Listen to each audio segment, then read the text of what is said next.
حضرت پیر ذوالفقار رحمۃ اللہ علیہ اپنی کتاب میں ایک نوجوان کی محبت الہی کا بڑا ہی عجیب واقعہ لکھتے ہیں۔ امریکہ میں ایک نوجوان تھا، کلمہ گو مسلمان تھا، لیکن جس دفتر میں کام کرتا تھا اس دفتر میں کام کرنے والی ایک امریکن لڑکی سے اس کا تعلق ہو گیا۔ اس کا یہ محبت کا تعلق اتنا بڑا کہ اس نے محسوس کیا کہ اب میں اس کے بغیر نہیں رہ سکتا۔ چنانچہ اس نے تجویز بھیج دی کہ میں اس سے شادی کرنا چاہتا ہوں۔ اس کے والدین نے کہا، ہماری یہ شرط ہے کہ ہم عیسائی ہیں، اس لیے آپ کو اپنا دین چھوڑ کر عیسائی ہونا پڑے گا، والدین سے قطع تعلق کرنا پڑے گا، آپ اپنے ملک واپس نہیں جایا کریں گے، جس کمیونٹی میں آپ رہتے ہیں اس کمیونٹی کے لوگوں سے آپ بالکل نہیں ملا کریں گے۔ اگر آپ یہ تمام شرائط پوری کر سکتے ہیں تو ہم اپنی بیٹی کی شادی کر دیتے ہیں۔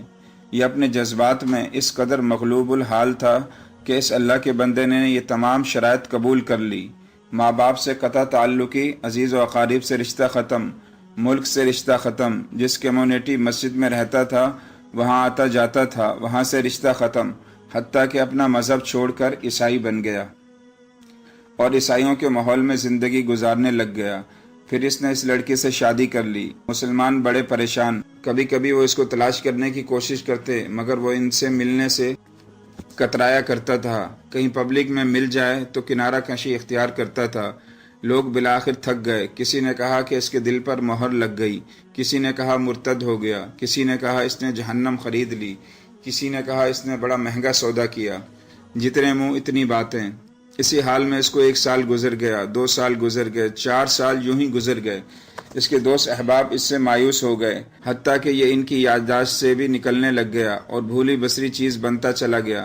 اچانک ایک دن امام صاحب نے مسجد کا دروازہ کھولا۔ یہ نوجوان بھی فجر کی نماز پڑھنے کے لیے آیا، وضو کیا اور مسجد میں صف میں آ کر بیٹھ گیا۔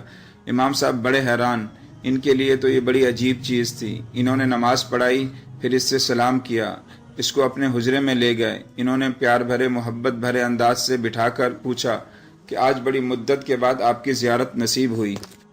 اس وقت اس نے اپنی حالت بتائی کہ میں نے اس لڑکی کی محبت میں اپنا سب کچھ قربان کر دیا، بہت کچھ میں نے اپنا ضائع کر دیا، لیکن جس گھر میں رہتا تھا میرے اس گھر میں ایک جگہ پر اللہ کا قرآن پڑا ہوا تھا۔ میں جب کبھی آتا جاتا میری نظر اس قرآن مجید پر پڑتی تو میں اپنے دل میں سوچتا کہ یہ میرے مولا کا کلام ہے اور یہ میرے گھر میں موجود ہے۔ میں اپنے نفس کو ملامت کرتا کہ تو ظاہر میں جو بنا پھرتا ہے پھر بھی تیرے دل میں اللہ کا ایمان موجود ہے۔ اعمال میرے برے تھے لیکن دل مجھے کہا کرتا تھا میں نے جس کا کلمہ پڑھا میں اس سے محبت کرتا ضرور ہوں، اس لیے اس کی نشانی میں نے رکھی ہوئی ہے۔ اس طرح کئی سال گزر گئے۔ ایک دن میں آیا اور حسب معمول میں نے گزرتے ہوئے اس پر نظر ڈالی تو مجھے وہ کتاب نظر نہ آئی۔ میں نے وائف سے پوچھا کہ ایک کتاب یہاں پڑی تھی، وہ کدھر ہے؟ اس نے کہا میں نے گھر کی صفائی کی تھی، جو غیر ضروری چیزیں تھی جو استعمال نہیں ہوتی تھی ان سب کو میں نے ٹریش کر دیا، یعنی ان کو الگ الگ کر کے ایک گندگی کے ڈھیر پر پھینک دیا۔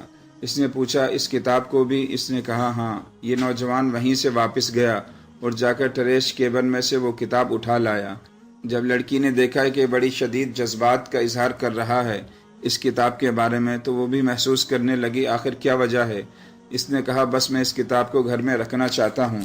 جب اس لڑکی نے کتاب کو دیکھا کہ عربی ہے تو اس نے سوچا کہ اس کا اس سے کوئی نہ کوئی تعلق ہے۔ وہ کہنے لگی دیکھو یا تو اس گھر میں یہ کتاب رہے گی یا پھر میں رہوں گی، تمہیں آج یہ فیصلہ کرنا ہے۔ جب اس لڑکی نے کہا تو میں نے اپنے دل سے پوچھا کہ تو نے نفس کی خواہشات کی تکمیل کے لیے وہ کچھ کر لیا جو تجھے نہیں کرنا چاہیے تھا۔ آج تیرا رشتہ پروردگار سے ہمیشہ کے لیے ٹوٹ جائے گا۔ اب تو فیصلہ کر لے تو اس لڑکی کو چاہتا ہے یا پھر اپنے پروردگار کو چاہتا ہے۔ جب میں نے اپنے دل میں سوچا تو دل نے آواز دی کہ نہیں، میں اپنے مولا سے کبھی نہیں کٹنا چاہتا ہوں۔ میں نے اس لڑکی کو طلاق دے دی۔ اب میں نے دوبارہ کلمہ پڑھا اور ہمیشہ کے لیے پکا مسلمان بن گیا ہوں۔